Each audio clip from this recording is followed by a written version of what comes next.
seorang wanita diduga oleh temannya. Mereka dalam satu ruangan ini ada tiga nih. Ada tiga, namun saat sekarang ini hanya baru satu orang yang ditahan.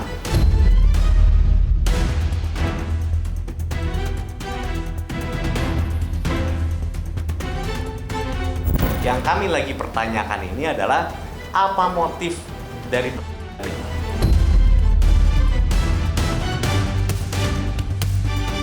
Ibu itu baik banget, dia tuh teman deket aku banget ya. Kalau dibilang deket, sangat deket, udah bukan kayak sahabat lagi, malah kayak adik kakak ya.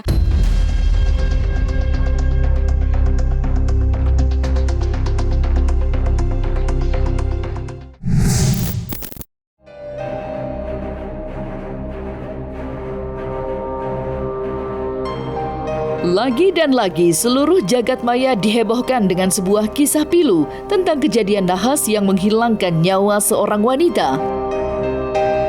Kali ini berita tak sedap itu datang dari Jawa Barat, khususnya kota Bandung, di mana seorang wanita yang akrab disapa Dibo harus kehilangan nyawa lantaran aksi keji yang diduga dilakukan oleh 3 orang terdekatnya.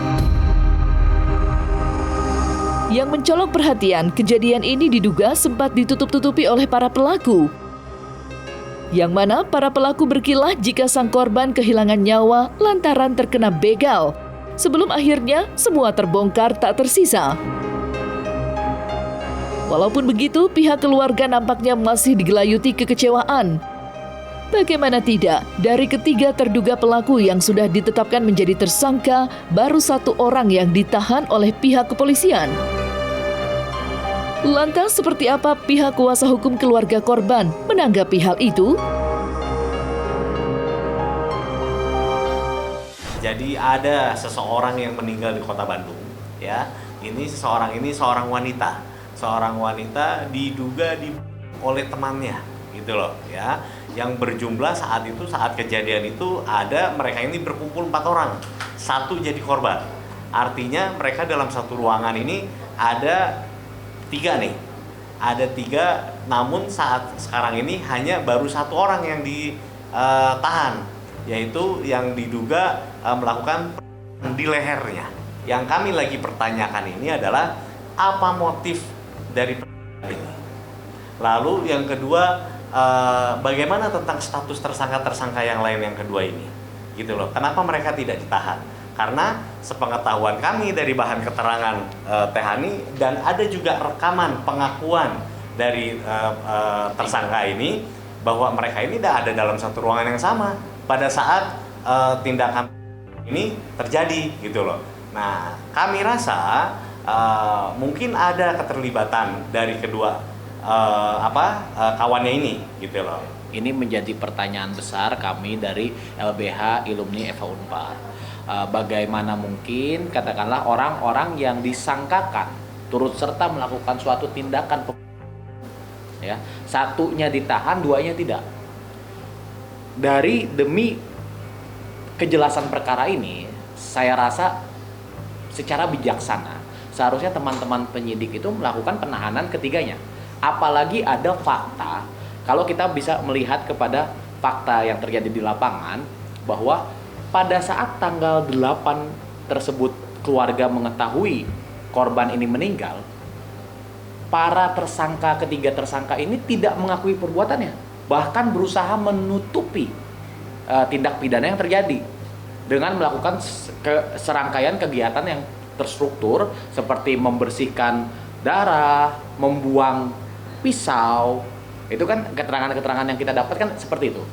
Bagaimana mungkin orang-orang yang sudah pernah berusaha menutupi kejelasan dari suatu tindak pidana tiba-tiba ditangguhkan dan diberikan kesempatan lagi untuk lebih rapih lagi menutupi tindak pidana ini. Saya rasa kalau memang sesederhana itu, karena kan tadi disampaikan kita belum sempat beraudiensi dan berkomunikasi dengan teman-teman penyidik. Kalau sesederhana itu, saya rasa tidak bijaksana untuk melepaskan kedua orang ini. Keputusan pihak kepolisian untuk melakukan penahanan kepada salah satu terduga pelaku saja tentunya masih memancing tanda tanya. Bukan hanya dari keluarga, tetapi juga bagi masyarakat yang mengikuti kisah pilu ini dengan seksama. Hal itulah yang kemudian mendorong praktisi hukum Pablo Benua untuk ikut membuka suara.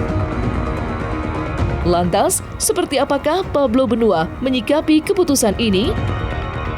Sudah tepatkah keputusan polisi atau justru sebaliknya, Pablo Benua sangatlah kontra dengan keputusan tersebut? Kalau kita merujuk ke dalam suatu perbuatan tidak pidana, tentunya dalam satu konstruksi peristiwa itu ada 4 jenis pelaku tindak pidana. Yang pertama itu adalah yang melakukan tindak pidana itu. Yang kedua, yang menyuruh melakukan tindak pidana tersebut. Lalu yang ketiga adalah yang turut serta melakukan tindak pidana dan yang membantu melakukan tindak pidana. Ketika ada sebuah kejadian di mana seseorang itu ditemukan mati atau tewas karena akibat maka kita harus merunut siapa yang melakukan, siapa yang menyuruh melakukan, siapa yang turut serta, siapa yang membantu melakukan. Kalau berdasarkan cerita bahwa ada ditemukan pisau dibuang, lalu akhirnya ada satu keadaan yang mencoba untuk mengaburkan tindak pidana tersebut, harusnya mereka masuk di dalam satu rangkaian peristiwa dan itu tidak dapat dipisahkan.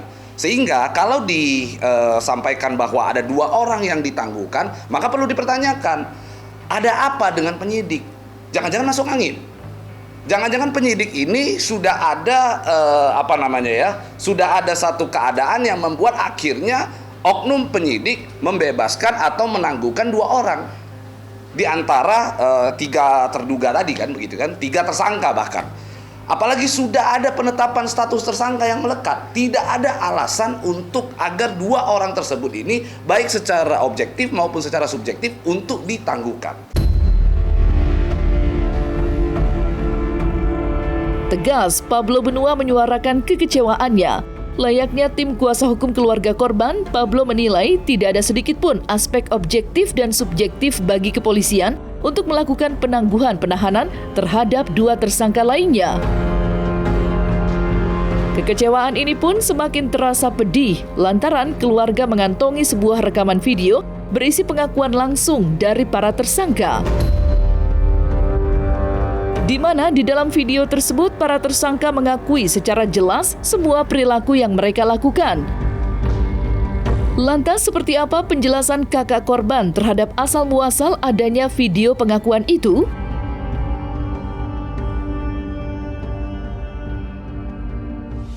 Pagi-pagi jam 8.09 yang bertiga itu datang ke kamar teteh. Dia datang sambil nangis, yang F itu. Teh, aku mau cerita, cina. Soalnya semalam aku didatangin Debo dalam mimpi, cina. Suruh jujur. Kasihan teteh, kasihan keluarga pada nangis, cina. Akhirnya dia jujur, si F tuh menuduh ke Alexa, ke A. Dia teteh yang membunuh Debo, cina gitu. Sampai ditusuk, sampai dikucek-kucek gitu, cina ditusuknya gitu, kata F. Terus si A itu ngebela diri. Pokoknya di antara bertiga itu saling menuduh. Jadi kurang jelas karena teteh lagi ngedrop banget. Akhirnya sama teteh diulangi lagi pas keluarga datang. Cerita sama keluarga terus direkam juga sama teteh gitu. Kita selaku tim kuasa hukum ini kita berbicara tentang data. Karena kita tidak ngalamin sendiri, tidak melihat sendiri, ya, tidak merasakan sendiri. Artinya kami bukan saksi, tapi kami berbicara berdasarkan data. Data itu adalah pasal-pasal yang harus kami cari nih. Nah, di sini fungsi kami tim kuasa hukum, ayo pihak kepolisian bersinergi dengan kami. Kami akan bantu mengumpulkan pasal-pasal ini, gitu loh, ya kan? Apakah nanti serangkaian pasal ini menjadi bencana kah? Atau kah? Atau penganiayaan yang mengakibatkan meninggalnya orang lain, gitu. Dan bagaimana tentang peran-peran kedua tersangka yang lain yang tidak ditahan ini, gitu loh. Sementara mereka ada sama-sama di dalam satu ruangan saat itu terjadi, gitu. Ini kan yang tahu hanya mereka, hanya sama Debo lah. Debo yang merasakan sendiri, Kalau kita bisa tanya ke arwahnya, kita tanya bagaimana kejadiannya kan, tapi tidak mungkin. Ini fungsinya kami, yuk kita kumpulkan pasal-pasalnya sehingga rangkaian ini benang merahnya terlihat jelas.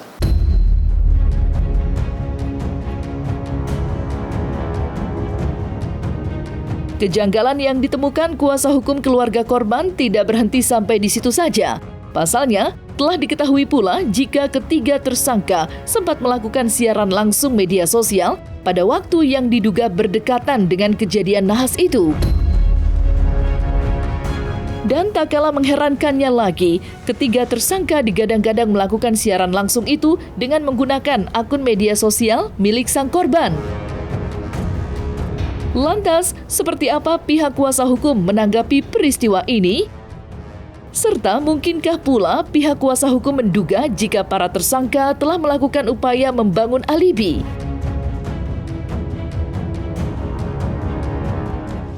Patut diduga ada serangkaian kegiatan untuk membangun alibi. Ini yang sangat berbahaya kalau tidak benar-benar didalami oleh teman-teman penyidik. Ya, karena kan kalau kita lihat runtutannya kan pada saat pukul 10.11 itu, waktu pertama kali menghubungi tidak mau makan sekaligus live, jadi kerabat lain juga menyaksikan sekitar jam 11 itu ada live, tidak pernah ada sosok korban atau almarhumah. Voice note yang sampai ke keluarga korban tidak ada almarhumah. Live di sekitar pukul 11 itu pun sudah tidak ada almarhumah. Live itu yang ada adalah F, C, dan A. Yang masuk frame itu adalah F, C, dan A.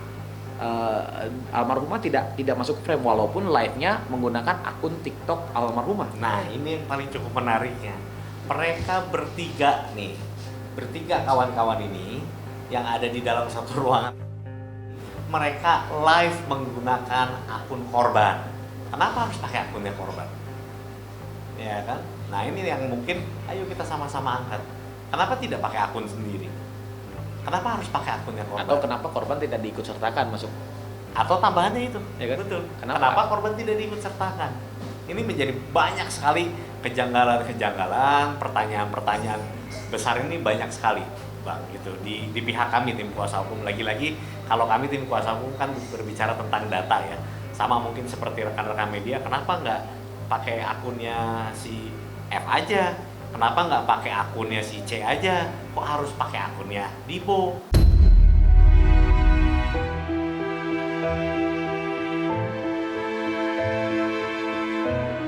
Terlepas dari rentetan kejanggalan yang kini ditemukan pihak kuasa hukum, kejadian nahas yang menimpa almarhumah tentunya meninggalkan duka yang begitu dalam dirasakan oleh orang-orang terdekat. DJ Marta salah satunya, selaku kerabat almarhumah. Namun menariknya, ketika ditemui tim Cumi-Cumi, DJ Marta menceritakan jika pada malam kejadian, dirinya sempat berkomunikasi lewat sambungan telepon dengan salah satu tersangka. Lantas, seperti apakah penjelasan DJ Marta terkait komunikasi yang ia jalin dengan salah satu tersangka di malam kejadian?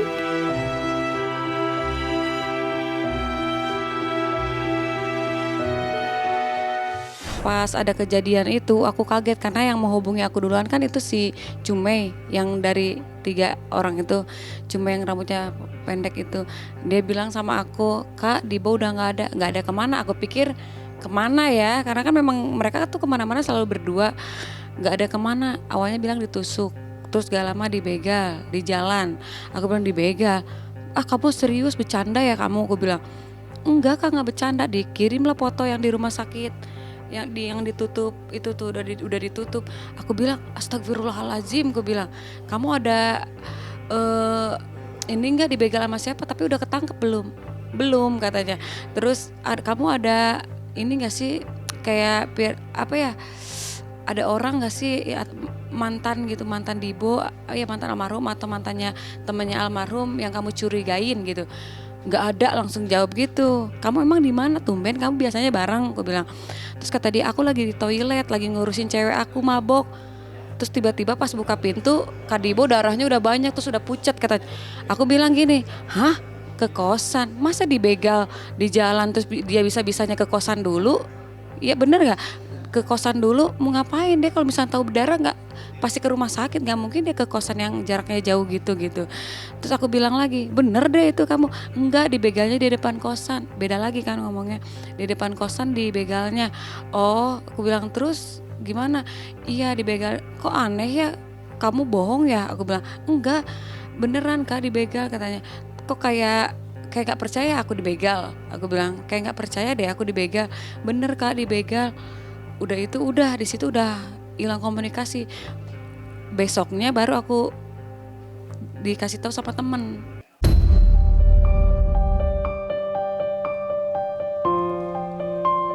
Entah apa yang sebenarnya terjadi di balik kejadian nahas yang menimpa sang korban.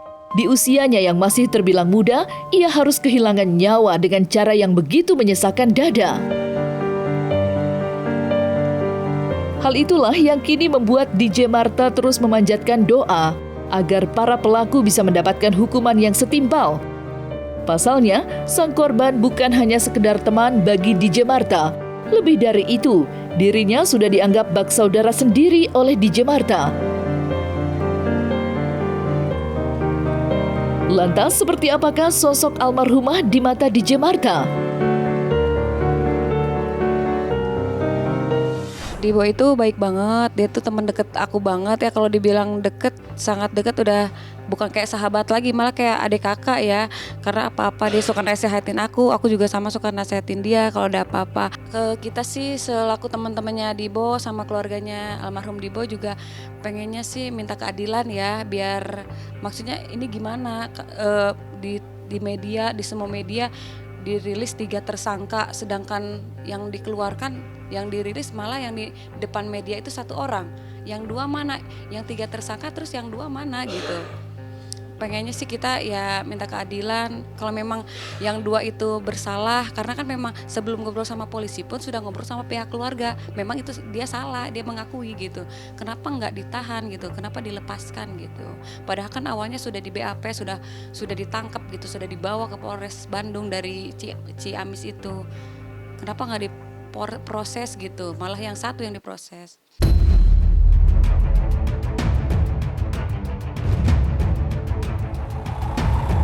Sungguh miris memang apa yang terjadi. Pihak keluarga dan kerabat dekat yang sejatinya masih dirundung duka harus pula dibuat meringis karena adanya keputusan yang dianggap begitu sulit diterima. Namun apa mau dikata, hidup harus terus berjalan dan begitu pula dengan perjuangan. Apa yang kini mereka tempuh sepenuhnya dilakukan untuk mengais keadilan yang seadil-adilnya bagi sang korban yang kini sudah dikebumikan. Namun yang pasti, kisah ini telah disorot habis di media sosial. Bahkan bintang-bintang panggung hiburan pun ikut menyuarakan pendapat. Lantas, seperti apa selebritis Tessa Mariska menyikapi kejadian ini?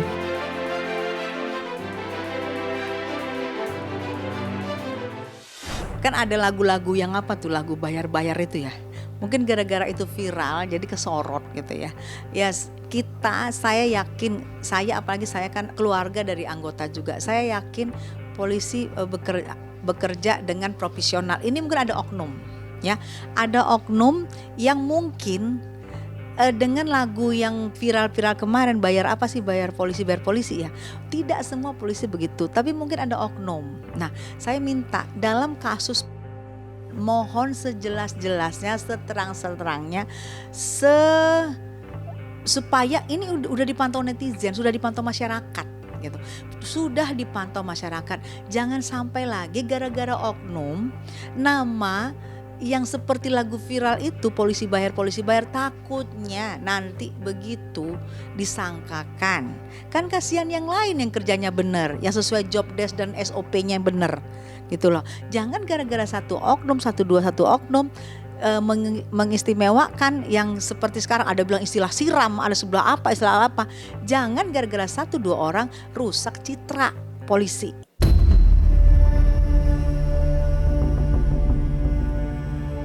Nah, selesai sudah Cumi Lovers. Jangan lupa untuk like, subscribe, dan juga share channel YouTube Cumi Cumi.